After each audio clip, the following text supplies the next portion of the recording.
Get ready to strap in for another exciting episode of No Driving Gloves, where Derek, John, and Will use over 75 years combined industry knowledge to bring you a bare-knuckled review on the collector car hobby. Let's get rolling.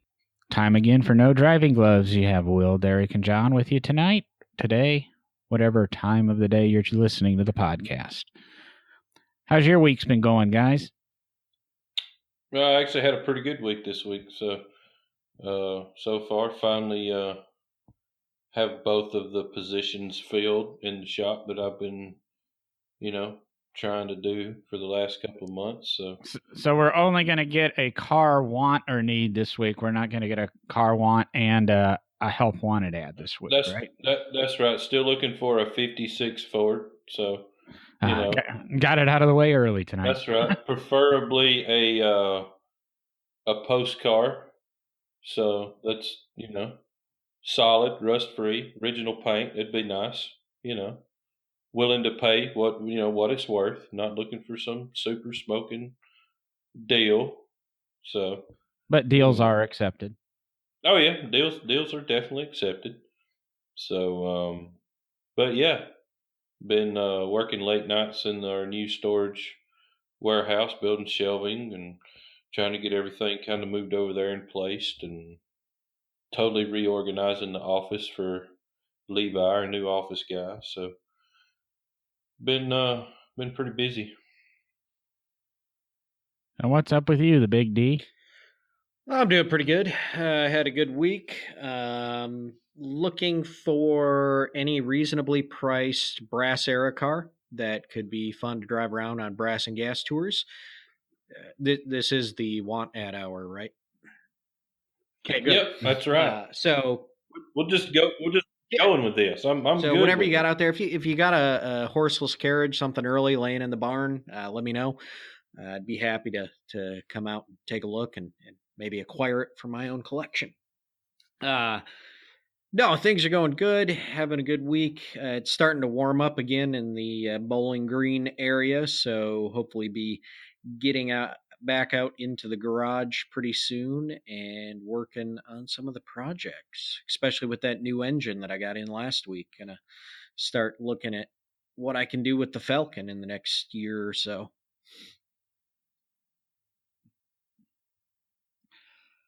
Pretty boring week for me. Can't think of much that I have been up to car-wise.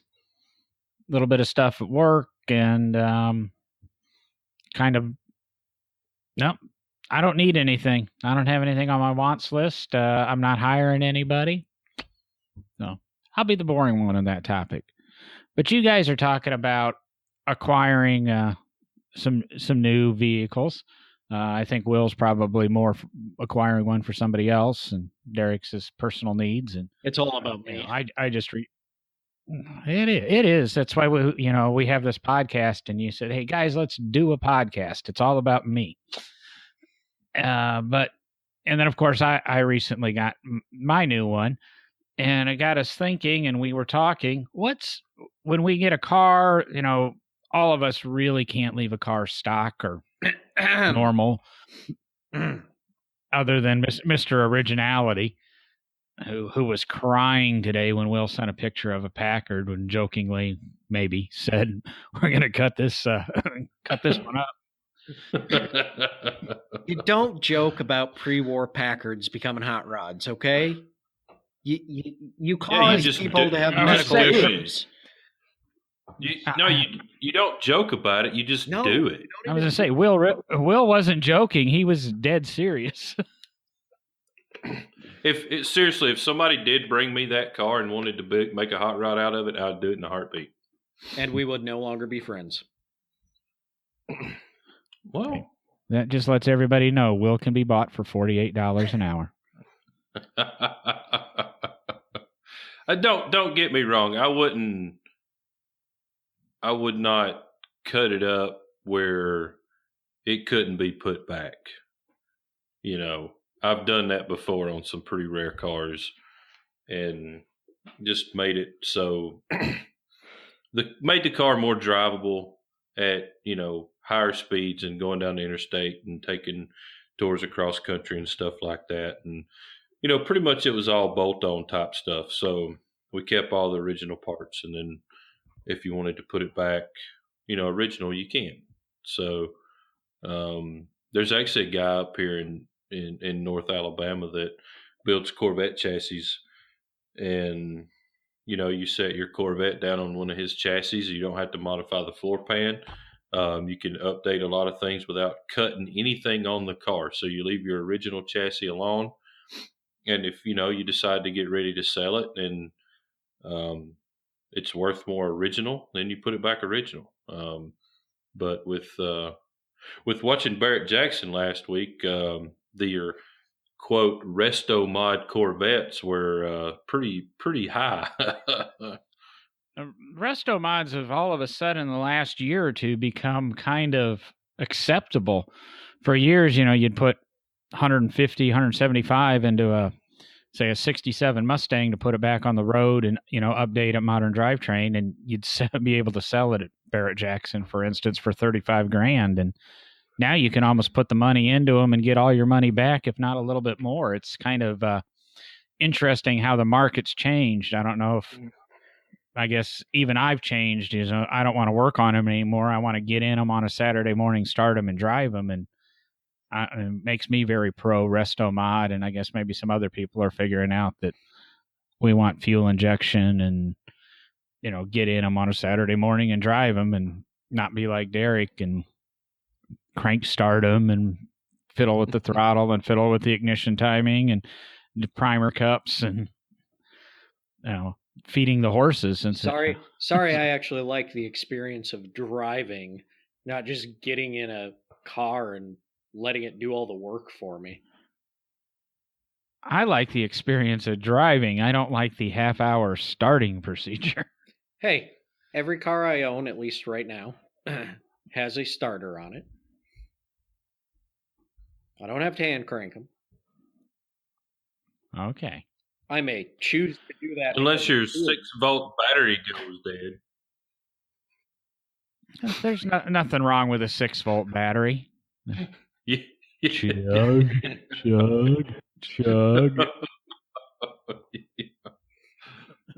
Oh. I can't think of anything good about a 6-volt battery. Hey.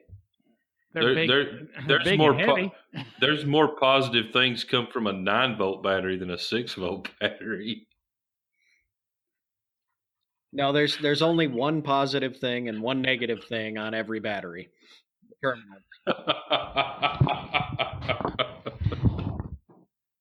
And plus, so what? I'm 35 going on 86, but I have fun, okay? Speaking of which, next week's my birthday. What'd you guys get me? I can't tell you yet. Twice as much as I got you last year. Awesome. Hey, give me that Packard, Will. Why? Will's gonna send it to you like the mafia, one piece at a time. That's right. Every piece he cuts off of it. Be like Johnny Cash. Oh man, no! I just to let everybody know, we are not cutting up a pre-war Packard. All right, John, you gonna get us back on track here? I'm not even sure I can still see the railroad, but let's go to the challenging one, Mr. Keep It Stock. When you acquire a car, and we'll rib you about keeping things stock and everything, but obviously you're diverse in your years, from your more modern pickup that's been built within at least the last 15 years to the Falcon and all the way back to your teens era, 20s era cars. What's a modification that you like to do? And this, we don't have to say it's for cosmetic purposes or, just what's a modification you think every car, it's something you do to begin with right away on anything you get, or what's your favorite modification to do to a car or seen done to a car? Well, I'll say the one thing that I have not done to my truck yet, but I keep threatening to do. I don't know if that's the right word for it, but basically, I guess I'm just lazy or something. I don't know. But in my opinion, with any truck, 4-wheel drive truck, let's say, I have a 2010 F-150 4-wheel drive. They come out of factory, and I get it. The nose sits a little lower.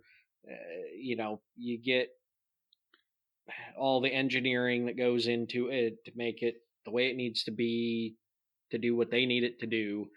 But I'm a big fan of leveling kits and just a little bit bigger tire on trucks.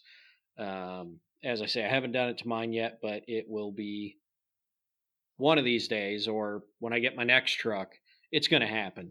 I guess I've just spent too much time focused on the other cars that I haven't put it into it. But that is one place where I desperately, every day I look at the truck and park next to one in a parking lot that someone's got a leveling kit in, I'm depressed because I haven't done it to mine yet. So that's one place where I will move away from the stock setup and go into doing a modification. And for me, I mean, it does give you a little more ground clearance in the front end for, a little bit of off-road use.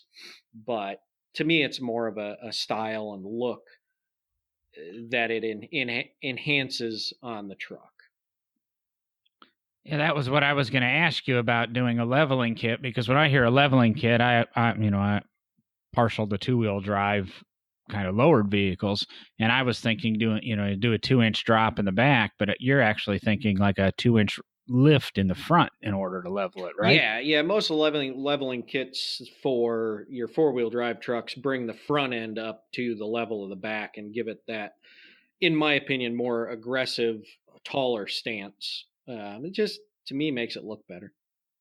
I mean, why you'd lower a 4-wheel drive truck, I don't know. I mean, people are that's just ridiculous. Well, we'll leave that private fantasy in my head. I'm already catching enough flack about the pink Lamborghini Espada I wanted this week. So,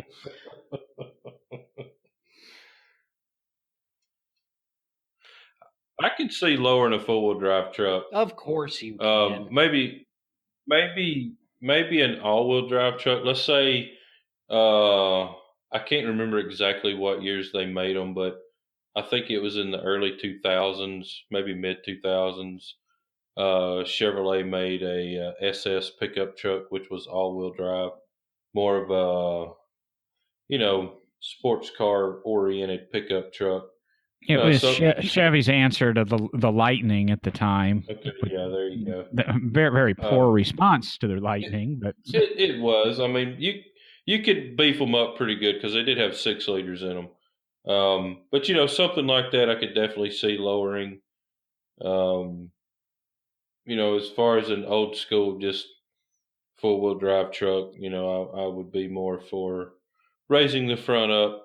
But there is some instances where 4-wheel drive trucks could be lowered for a more performance-oriented handling type situations. I just find when you start lowering 4-wheel drives, because that's not something most people do, getting in to re-engineer all the drive shaft angles and pinion angles and U-joints and that, and it just seems just like a constant nightmare. Yeah, you could lower it, might look better, might quote handle better, but what I've learned over the years is the maintenance nightmare and the upkeep of that would just buy the 2-wheel drive to begin with. And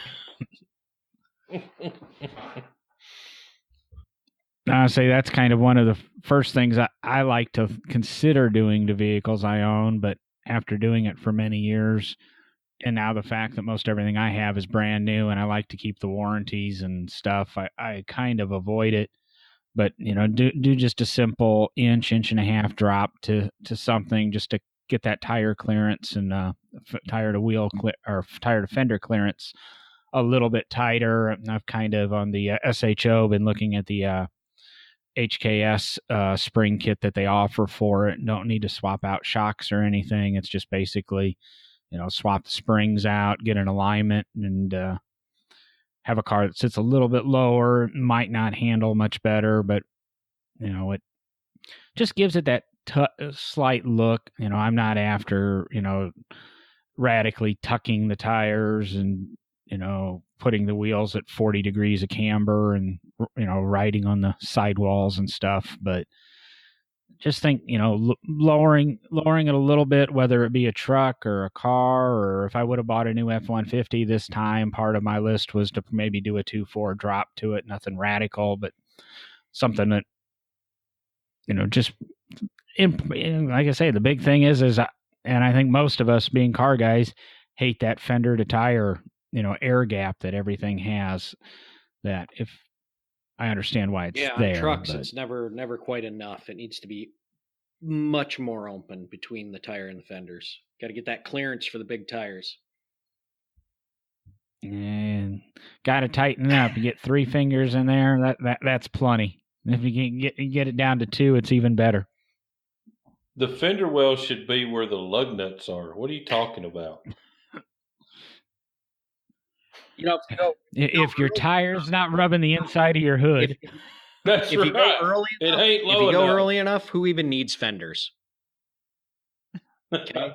There you go. I'm with you there too. My 1916 Overland's not going to have fenders. It's going to be a race car. Fenders on early cars are for hanging up in your shop and looking at. You turn them upside down and use them as sleds if you live somewhere it snowed. True. Some of them you'd probably flip over and use as a bathtub if you need to. Some of them you probably use as a canoe. They have holes in them usually for the headlights. Yeah, not if you go early enough. Yeah, that's right. That's right.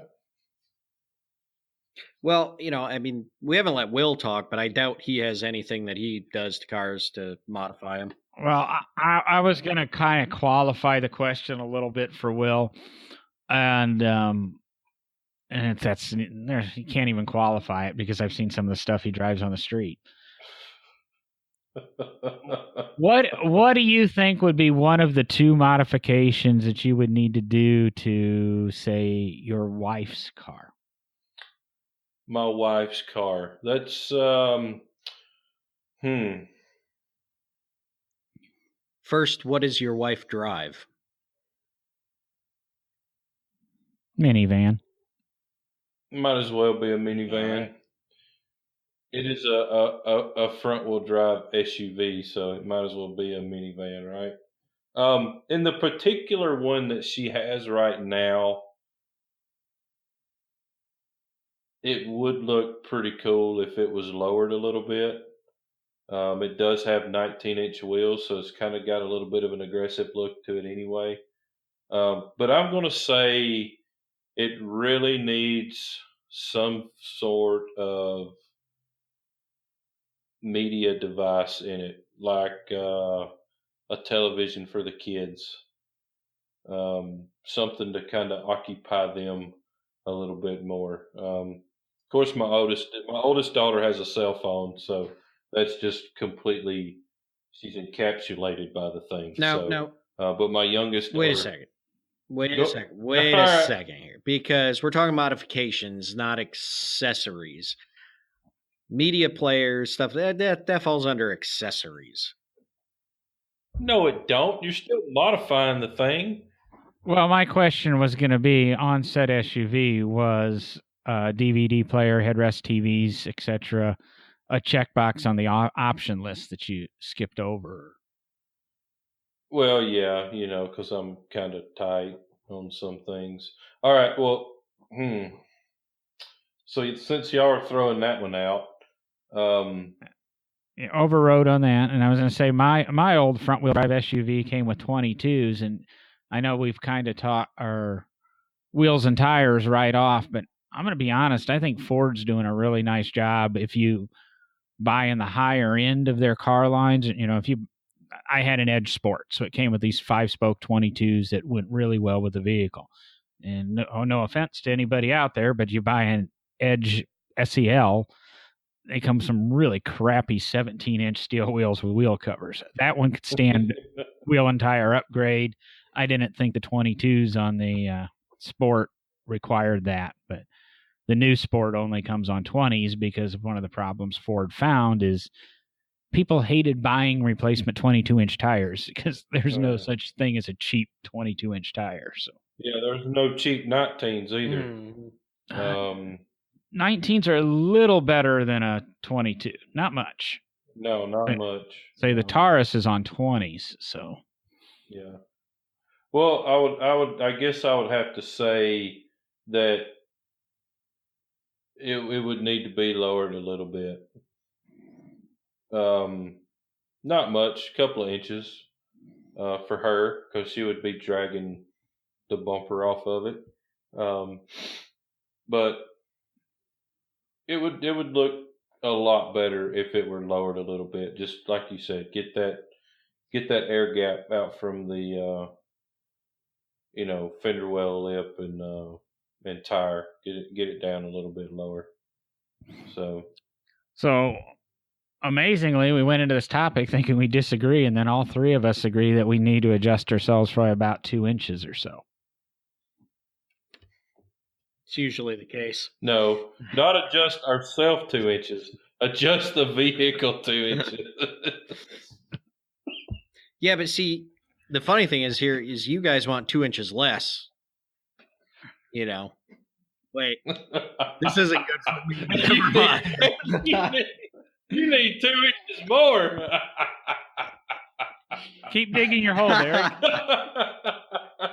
You're going to need them extra 2 inches to get out of that hole. That did not work out the way I planned on it working out. Wait a minute. What's your last name? I was already thinking into the way of spinning that for you, but thank you for taking that down a completely wrong road. But now let's go ahead. What's the next thing that you really think a car or your truck or something needs modified? Are we still on late model junk cars from the modern era? You can discuss anything you want. Okay. Actually, I thought of one that I tend to do to vehicles. I don't know if you guys are going to count it as a modification or just, like I say, an accessory, but it's an accessory. I figured as much. A motometer is an accessory. No, I prefer on modern vehicles a deeper tinted window. I'm not a fan of clear glass windows. Just I think cars look better when you can't really see into them that much. Damn you! That was going to be my other one because I've always liked the tinted windows. There's been a couple of cars since I've had them, and this Taurus came black, and I wanted the edge was black. Never did spend the money to tint the driver's windows, but the Taurus has them, and it just makes the car look so much better. I know there's some practicality and sun and stuff being in Alabama, but I'll give you tinted windows. That was the only, and that was I would say an accessory because there was a dealer add-on on the sticker. But yeah, and I mean most cars do come with some choices on that sometimes. The factory tint level, especially depending on where the car is being sold. So I did, it could be an accessory. Now, if we do go to pre-war early cars, I tend to restore things back to stock a lot of times. My 17 Overland's headed for being a original stock car. The Peerless, same thing. But with the 16 Overland, I bought that with the intention of completely modifying that car into a period race car, speedster. So what was left of the touring car body gone off of it, bare chassis, fenders gone. It's going to have 2 little bucket seats, big, I've got a big gas tank for the back, barrel style gas tank, and it's going to be a bare bones, lightweight, just period built race car that I'm just going to be able to bomb around on the back roads and have a blast in. So when I get back into that era, I think if I'm going to modify something, it's going to be a more major modification of a car that is not in a condition to restore back to its original appearance. So, yeah, like I say, with the 16, I pulled it out of a cornfield. There was no wood left in the body.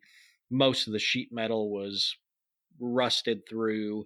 I really got it for the chassis and the engine and the whole driveline axles and everything like that.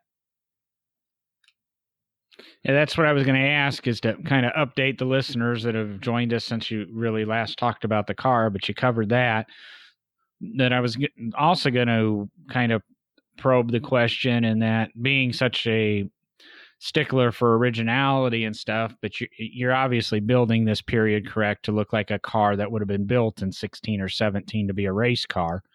So you're sticking to the period and modifying with period accessories or replica period accessories. What will you do with any of the actual usable parts that maybe come off the car? If there's a piece of the door, or even if there's no wood in the body but there's still the skins, will you try to sell those? Will you store those carefully, or will they be recycled if there's a degree of salvageability out of them? Because we have had that conversation when it comes to cars, that sometimes the car's not worth saving, but it's worth keeping around to use its parts to be a donor to other cars.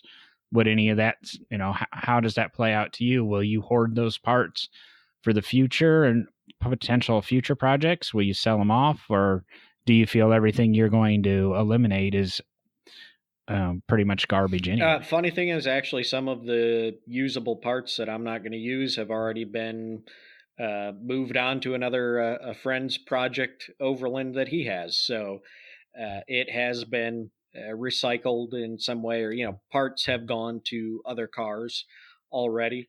And I'm actually considering the idea of, depending on what condition some of the sheet metal is in, actually trying to utilize some of the sheet metal from the body in the building of maybe the seats, or other pieces and panels that might get sheet metal on them, to reuse what metal is there that's good, and not just throw it away or have it go to scrapyard or anything like that, but use the original metal off the car kind of as a nod to its history and what it's been through.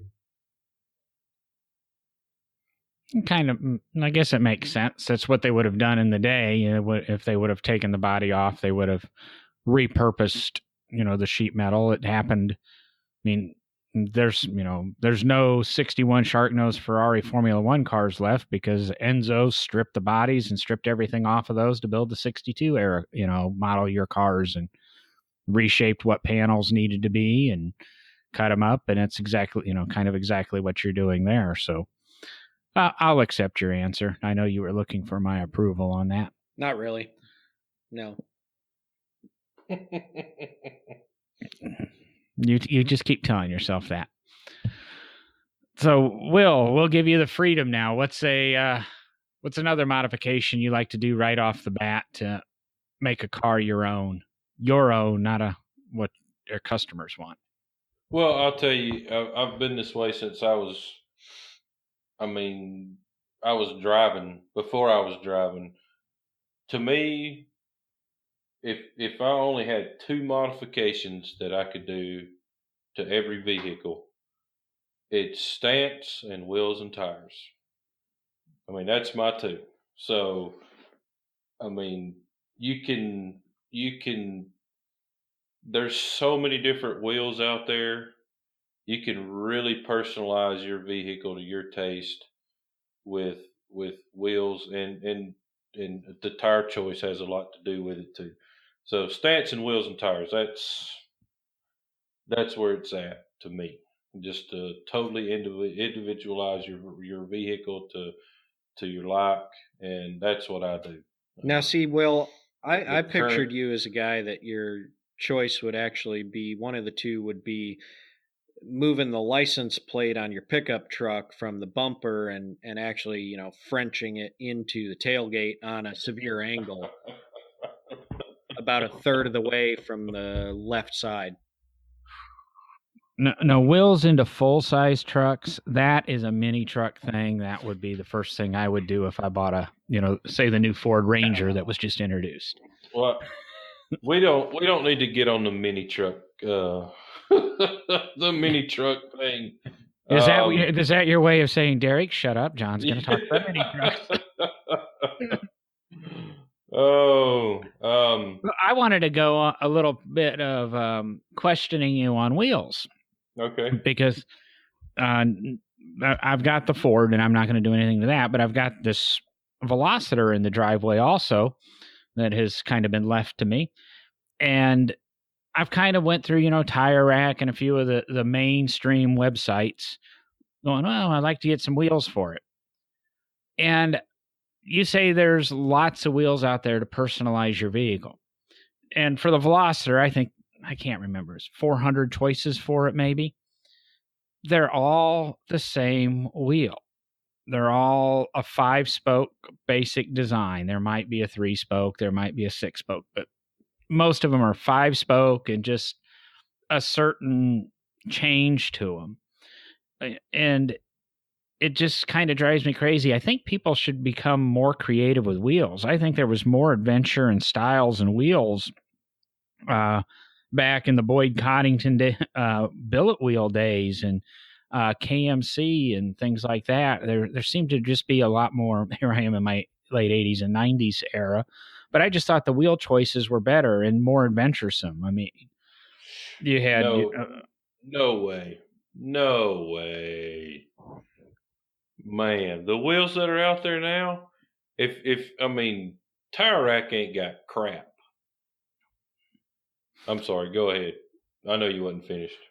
Oh, yeah, you're kind of going down the road. I'm saying is you're able to do this and you're able to come up with the radical stuff, but to the everyday consumer, they know they can go to Tire Rack, Discount Tire Direct. Maybe they go over to their Tire Engineers or NTB and buy stuff. But where do you go to get the cool stuff? I mean, I can go to Foos's website, but to be honest, a lot of the Foos wheels are the same damn wheel after wheel after wheel. Well, there's a lot of truth to that. I mean, yes, there are a lot of wheels out there that are very, very similar. But to me right now, some of the coolest wheels out there are these 3-piece forged wheels.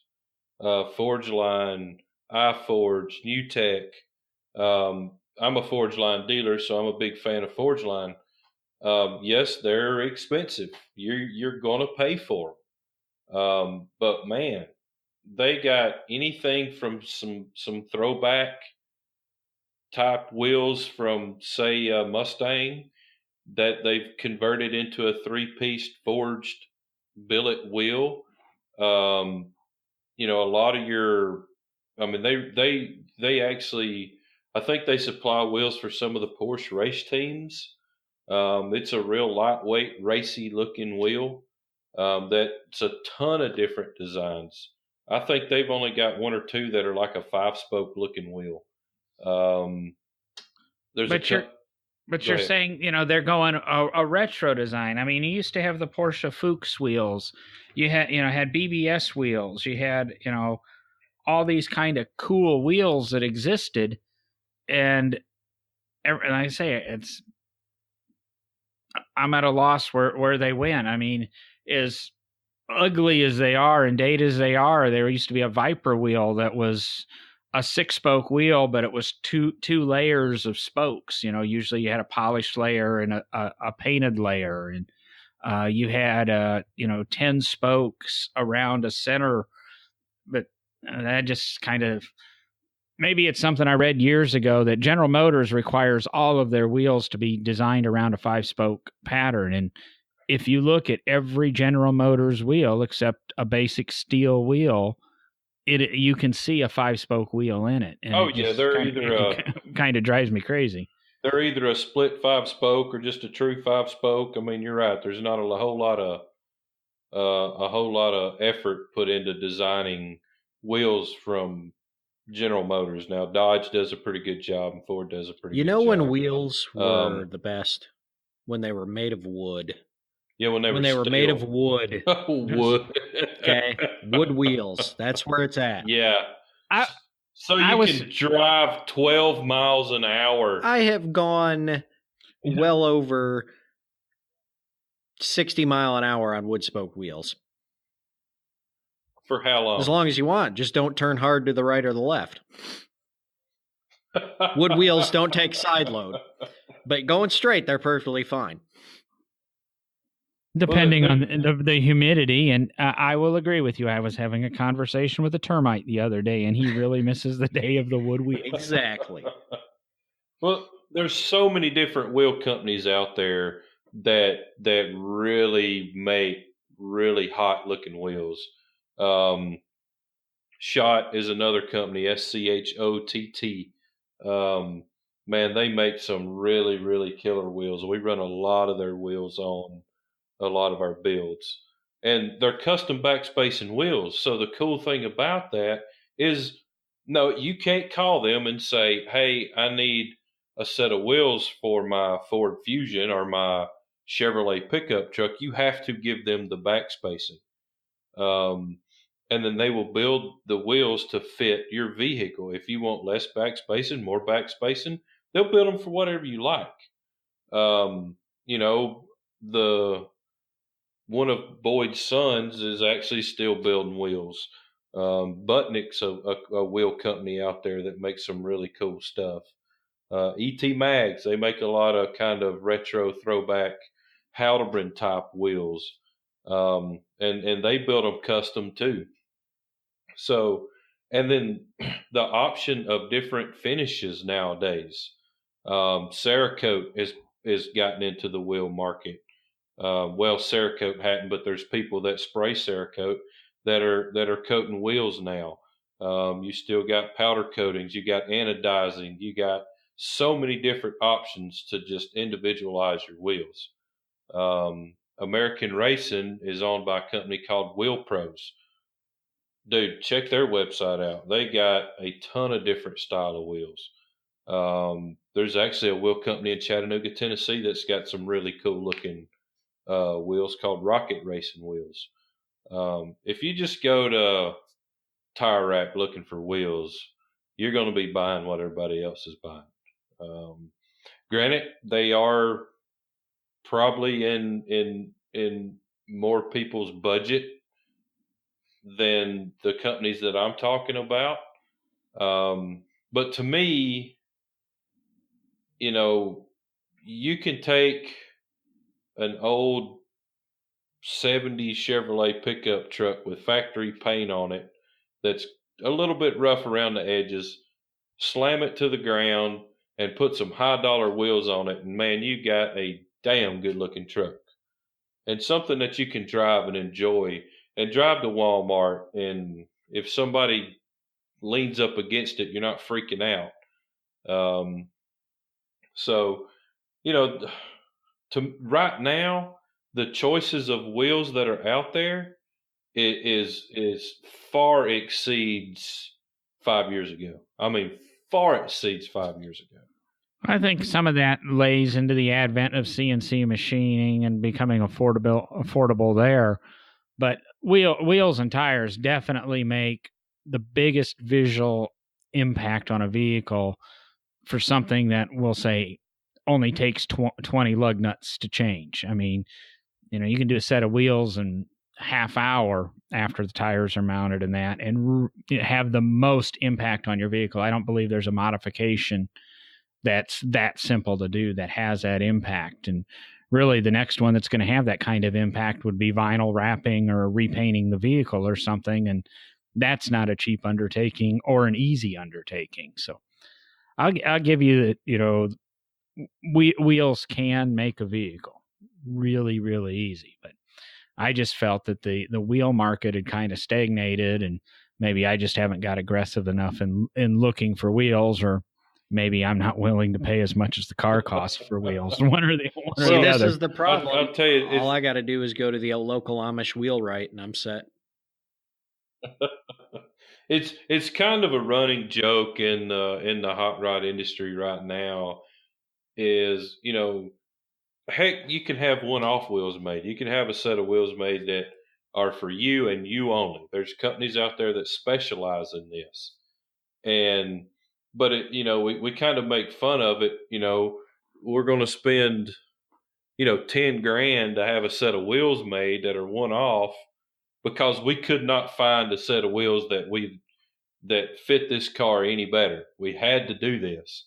And man, if you really get to looking at wheels, I mean, between Billet Specialties and Shot and all these custom wheel places, you know, it's just kind of a running joke, because there's so many different type of custom wheels out there, and to not find a set to fit your car is kind of crazy.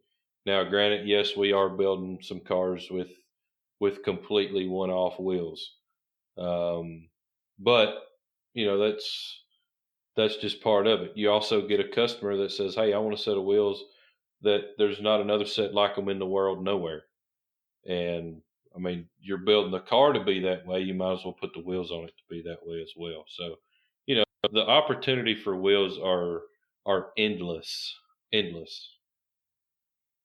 Well, here's the interesting thing.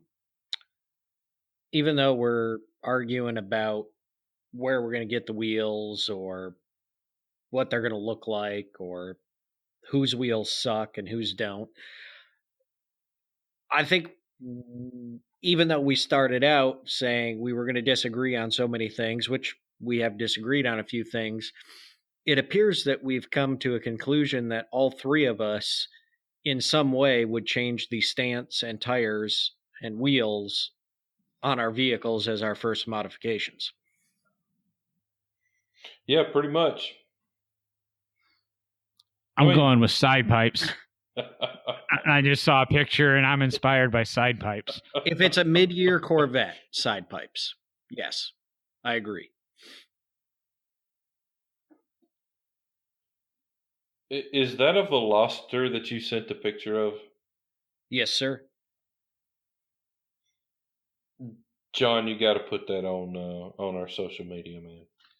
That's I believe the new Velociter, the 19 2019. Is it rear wheel drive? In that picture, you would think it is. The new one isn't, but that one might be.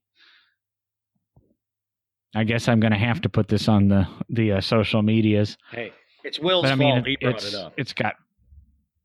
It's got flames. It's got side pipes. It's purple. It's got a wing on it. I mean, the only thing could make it better if it was a pink Lamborghini. I was going to say, but it does have five-spoke wheels. John, drive me. White letter Goodyears, whaled wheels. Hey, there's your 5-spoke wheels, John. I commented, yeah, they're 5-spoke wheels. Can't they build a lightweight wheel with fewer spokes? Wait a minute. John, is that you in the background? Yeah, well, it might be. Oh, Lord. Scary thing is there two of those in that picture? There he is. There's another one in there. That's a painting. That's the backdrop. It's like a picture of that car. Yeah, it's that or a mirror. No, because all those people are around it aren't real. They're in the photo. Anyway, our listeners have no clue what we're talking about at this point. No. Yeah, but I found that on a lot of podcasts that I listen to anymore. They like to send pictures and then discuss pictures on these audio-only podcasts. So I just figure it might be a way to get more listenership. Maybe we're missing something. But the funny thing is like you were summarizing there, Derek, that we went into this and you said, this is going to be a great topic because I like it when we disagree and argue. And I mean, you're going to lower your 1916 vehicle. I'm willing to lower my 2017 vehicle. I mean, what's 101 years and you're going to modify them the same way? I'm just not going to take the fenders off of mine. I think we can all agree, though, that Will's still wrong. What am I wrong about? Pretty much everything. No, I don't. I'm going to agree with Will on everything here. He's definitely right that really you should lower the vehicle till the fenders even with the center of the wheel. That's right. If not farther. No. And none of us discussed the desirability of slapping 32s on our car, except maybe Derek. He said slightly bigger wheel and tire combination. And 32 is too big. It's too much. I'm not trying to build a mutter or something here. You mean you wouldn't put 32-inch wood wheels on something? I'm trying to remember the biggest wood wheel they made. It was the Olds Limited had a huge one. Let's see if I can find it real quick. Because they had 40-something inch tires. I'm trying to remember now. Why'd you have to ask me that question? Yeah, I was trying to wondering why when we were talking 19s and 22s, Will, that Derek didn't chime in. Well, geez, that's just old school. Oh yeah, come on. The Bugatti Royales had 24-inch wheel rims on them. Come on, they were rolling on 24s. So the Olds Limited had a 42 by 4.5 inch tire. So if we do the math on that, they had 33-inch rims. Wow. 33-inch wood-spoked wheels. And what year model is that? The Olds Limited, it ran in, 1910, 11, 12, right around there. Of course, I would have closed the book right before you asked that question, like a dummy. No, yeah, I think I got it right here. Dude, that's a wicked looking car. They're man. a fantastic car.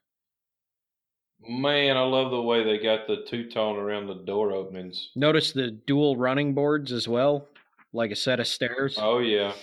because they sat yeah. high in the air. Man, that is a massive car. It is. You should stand next to one in person. It makes you I feel want small. to. And that little old bitty bumper. Bumper? What do you need a bumper for? Well, yeah. What do you think one of them cars weigh? Hang on 1 second. Might just be able to tell you. I like the louvers, how the angle changes on the doors. It's pretty awesome. Man, what a massive car. 30, what'd you say? 33-inch rims. Yep, tires were 42 by 4.5. They would have weighed in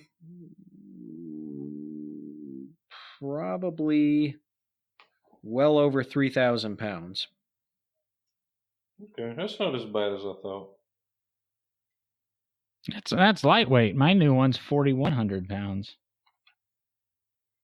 I didn't realize it makes sense now, and I remember that whatever that was, the derelict car that was all original that sold for ungodly money was one of those. Yes, that was an Olds Limited. Yep. Yeah, there's only a few left in existence, but they're phenomenal cars. 3.3 million. Wow. Come on, that's pocket change to Big Oak Garage.